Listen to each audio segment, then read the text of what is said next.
Hi, it's Lydia. Welcome back. The thought that has been plaguing my mind the past few days is the fact that when I filmed that last challenge, if you watched my cleaning challenge, how many days I said, well, today was just crazy. And then it turns out most of the days were crazy in the 30-day period, okay? And I kind of got thinking about, well, if I say I had a crazy day or a couple crazy days, that's fine. That happens, that is life. But why do I find that I say that every single day? What do I need to change so that life isn't happening to me, but that I'm in control of the things that happen in my life? Now, there are definitely things that cannot be controlled. So I'm like, well, let's think about the things that I can control. And last challenge, I took control of my house. I took control of my cleaning. I took control of the cooking and the meal prepping and kind of my schedule, getting it organized, freed up. And it was a great first step for me to gain control of my life so that I can move my life forward instead of just living in the constant chaos of the whirlwind. And when I tell people about kind of how the last 5 years have been for Sam and myself, and people are just like, and a lot of the things were brought on by our own ambition. We're just ambitious people. But for the most part, it's been a really crazy past few years. And I'm kind of tired of just having myself every single day say, well, it was just a crazy day. What we're gonna do, next step, okay, we took control of the cleaning, we took control of habits, we started working on discipline. That was the biggest takeaway that I got from my 30-day cleaning challenge, was that I developed some discipline that I definitely needed. And preface, I'm not saying that everybody needs to get their act together, because there are definitely seasons in life when this is not possible. And I think it's time for me to cut the crap. It is time for me to filter my life, get rid of things that are not moving me towards my goals, and focus on important, prioritized tasks. Rookie mistake every time I've made New Year's goals, and I will say I did not make New Year's goals this year, and I'm really glad with that choice. But every year I make New Year's goals to change absolutely every single aspect of my life all at once. And I wouldn't say I always failed, but I would say that none of the habits have probably stuck. So I'm building on line upon line, pillar upon pillar of my life. So I took control of the easiest pillar. For me, the easiest pillar was house. Next, maybe not the easiest, but something that is important, and it's time for me to focus on it, and that is my health. So that's what this next challenge is going to be about. When I say health, I'm talking about fitness and nutrition and healing myself after having kids. In my head, I'm always fighting this battle of, well, what if I put in all this work and then you just have another kid and have another difficult pregnancy and just is for nothing? And I don't think it's ever gonna be worthless for me to take care of myself. This is like a topic that for a lot of women is scary to talk about, the changes in our bodies from having birth. I'm not gonna go into talking bad about myself, but I'm just gonna say I did not like pregnancy. Okay, I really struggled with what that did to my image of myself. Okay, but some people recover really quickly. They look great, good for them. But I found myself scrolling online as someone who likes bodybuilding and weightlifting and strength training, and I like to follow these girls, and I find myself just like, what the heck? What are they doing? And they'd say, do this, do that, do this, do that. I'm like, I do all the things, but I don't see any changes. And I think it's time for me to record so that I can have evidence of if what I'm doing is actually working. because we can make up things in our head. You can look in the mirror and say, I look like crap, but you could actually have gained like 3 pounds of muscle. You never know, okay? So we need to have some evidence to base my accusations of myself for not making progress. Next thing, I am not done having kids, so I'm not trying anything insane, okay? I'm not having any surgeries. I'm not going on any supplements. I'm not going on any insane diets. I'm not like, I have to have energy to be patient with my kids and to run businesses and to be alive. So I need to eat food, and I can't work out for hours every day. I have limited time, and the time that I have to work out, I have my kids with me. So my workouts have to be efficient. So I'm on a journey to figure out what is the most efficient workout for my goals. What are my goals? My goals are to be strong, gain muscle, and as a result of those goals, I'm hoping to see improvements in definition in my body and in weight. But I will say, weight before pregnancy, I was obsessed. I thought that in order to be pretty, I had to weigh 120 pounds, and I worked really hard to get there. And then one time I got to 120, and I was just exhausted, tired, starving, and it wasn't very fun, and I still wasn't satisfied. That's the crazy thing. I still wasn't satisfied. Then in pregnancy, first pregnancy, whoa. I don't think I'm emotionally ready to talk about how much weight I gained in that pregnancy.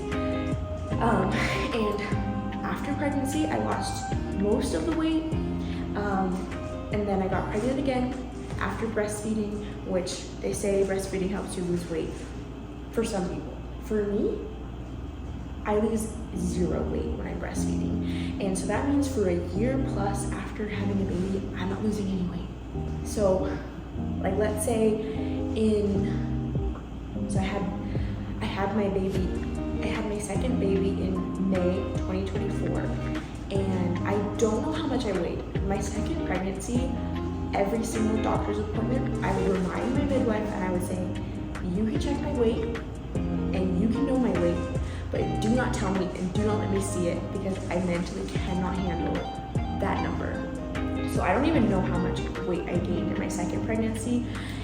All I know is that around July-ish of 2024, that I got down to 160, okay? And so from there, we're in February 2025. From there, I was working out consistently, daily, sometimes multiple times a day. I would do multiple trips to the gym with my kids. I would do like a strength training and then a cardio session and then like a yoga session. Like, we were just at the gym all the time. From July, from when I know my weight, until now, I don't know how many months that is, until now, I have lost 5 pounds, okay?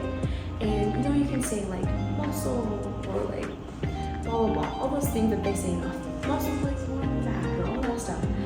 But really, there's been like no changes, okay? And if you are that consistent with your exercise and you're eating in a high protein calorie deficit, the internet says that you should lose weight. And if you're not losing weight, you should at least gain muscle, okay? That had no changes, okay? Why am I being so consistent and not getting results? And I want to say, I'm not starving myself, okay? When I say calorie deficit, I'm eating like just very small calorie deficit, because I'm not trying to drop 30 pounds in like 1 week. I'm trying to have sustained weight loss and sustained muscle growth. So my calorie deficit is like tiny. But even then, the calculators online, the internet, science says that I should have lost more than 5 pounds. So I'm gonna share my journey. And the scary part about this is when you see online and you see people who have already had transformations, and you're like, how did you do that?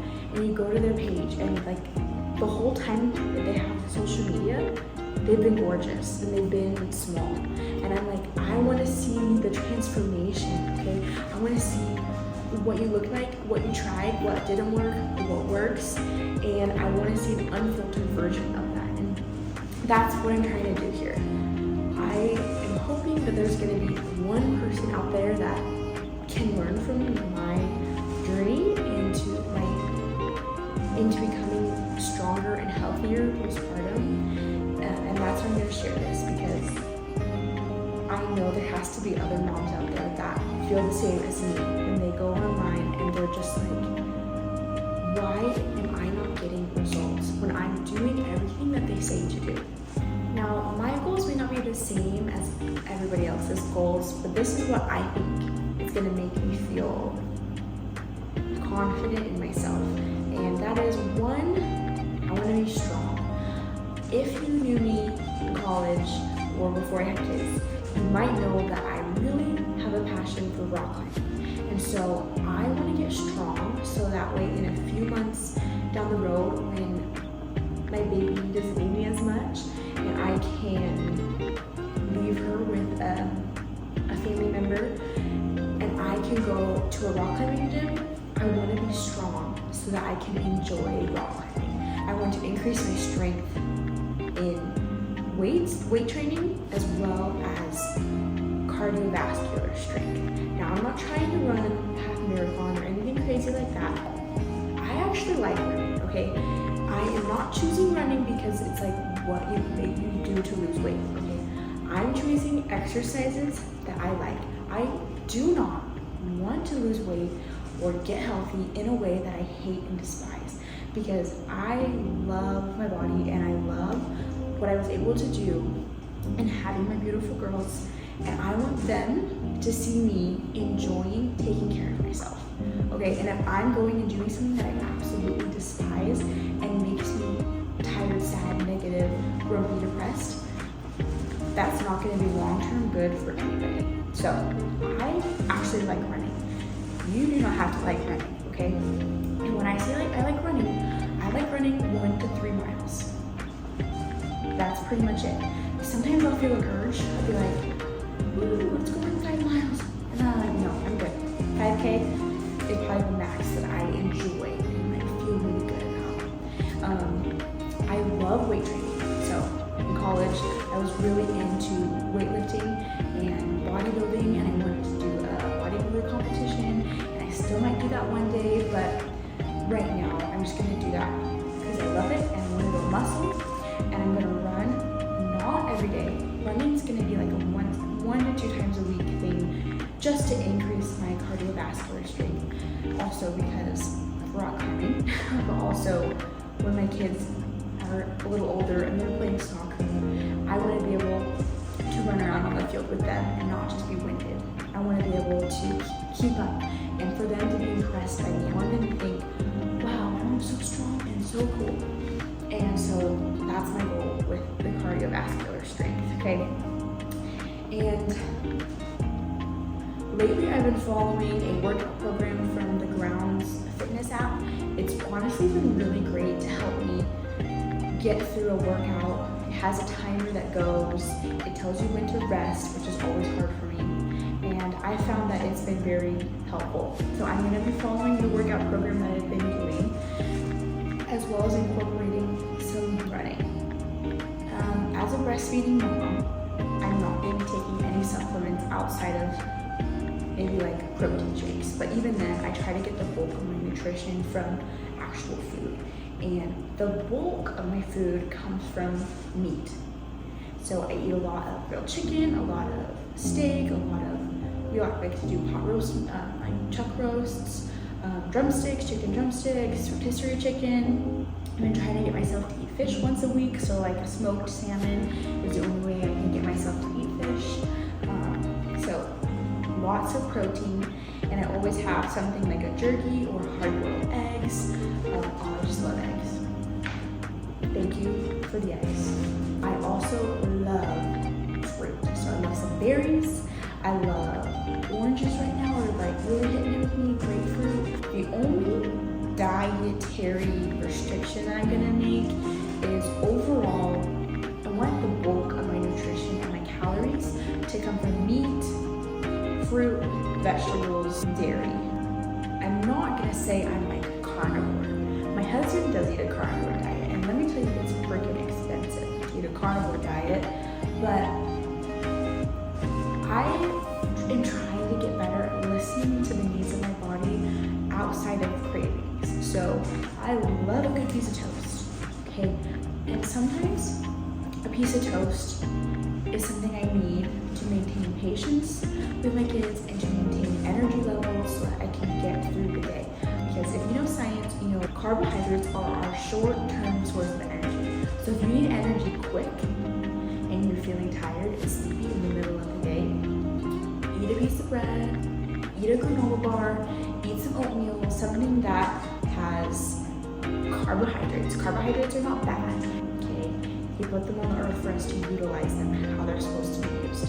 So we use our carbohydrates for short-term energy. And we use our protein and our fats to satisfy our hunger and satiate us for longer. So that is what my nutrition is gonna look like. Now, how am I gonna measure the results? One is gonna be, I'm gonna keep weighing myself. But I want a disclaimer that if you're not at a point where you can weigh yourself, and listening to somebody else talk about their weight is difficult because I have been there. I want you to know that I am not using the scale, the number on the scale, to measure my success. I'm just doing it as a data point for my science experiment, okay? So right now, I think I was 154, like at half this morning. So this is kind of where the starting of this journey is for me. But the thing that I want to use to track is gonna be side-by-side photos and measurements. And if your gym has like an in-body stand, you know what I'm talking about. You hold it and like this, and it tells you your body fat percentage. I'm going to be using that. I'm going to use these different methods together. What I'm going to be sharing is workouts that I'm loving, meals that I'm loving, things that are not working because I don't want to just filter out. I just want to show the good things that I do. I want people to know that this is a journey that looks like this. I'm just here to share and to put something good out on the internet and let people know that they're not alone in whatever journey season that they're in. And I'm excited to see what I can come up with and what progress I can make, and let's make this transformation happen.